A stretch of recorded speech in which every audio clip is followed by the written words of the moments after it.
In the late 1990s, the landscape of telecommunications was on the cusp of a revolution, as the world began to embrace technological advancements that would change the way we communicate. Among the most ambitious projects was Iridium, a satellite phone network envisioned to provide global communication capabilities anywhere on the planet.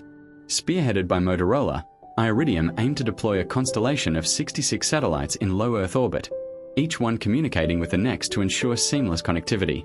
Launched with much fanfare, the project was initially hailed as a marvel of modern engineering, capable of delivering voice communication to the most remote corners of the Earth, appealing not just to businesses but to anyone who needed to stay connected on the go.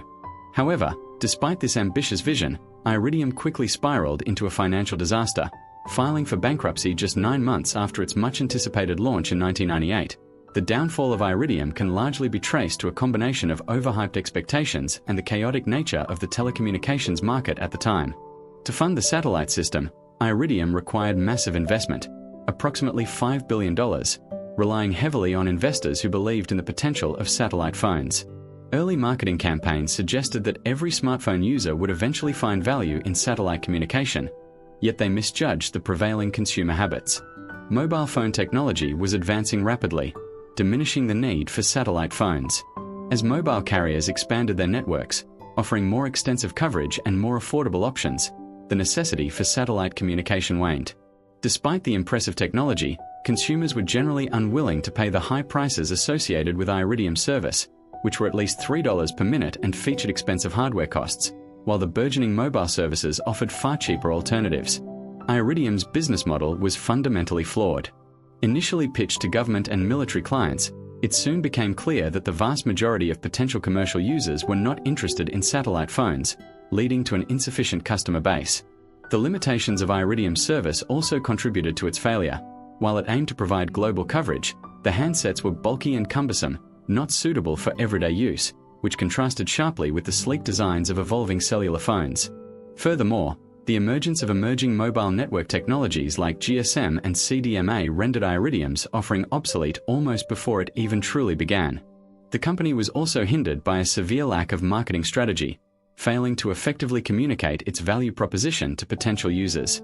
As the satellite network launched, anticipation turned to disappointment as the user base fell far short of projections, leading to a critical shortage of cash flow that ultimately resulted in bankruptcy. The bankruptcy declaration in 1999 was a stark wake-up call to the telecommunications industry. Iridium filed for Chapter 11, forcing stakeholders to re-evaluate the potential and practicality of satellite services. The consequences were widespread, affecting the numerous investors who had put faith in the company's vision. However, Iridium's story did not end there. After undergoing restructuring, the company's assets were acquired by a new investment consortium that sought to relaunch the service. Over the years, while the initial expectations of a global satellite network may have crumbled, the technology and lessons learned from Iridium paved the way for future successes in satellite communications. The industry saw a revival through more strategic approaches, focusing on niche markets requiring reliable and portable communications, such as maritime operators, aviation, and remote exploration. Today, the legacy of Iridium lives on as many of the technologies developed for the original system help shape the modern satellite communication landscape. The new era of satellite communications features smaller, more efficient satellite constellations that are more aligned with market demands. Companies like SpaceX with its Starlink project are drawing on lessons from the past, ensuring that connectivity is not only achievable but also affordable. Despite its early failure, Iridium's journey underscores the importance of understanding consumer needs and market dynamics in the tech sector. It serves as a case study on the perils of overreaching grand ambitions without a solid foundation of market research and business acumen.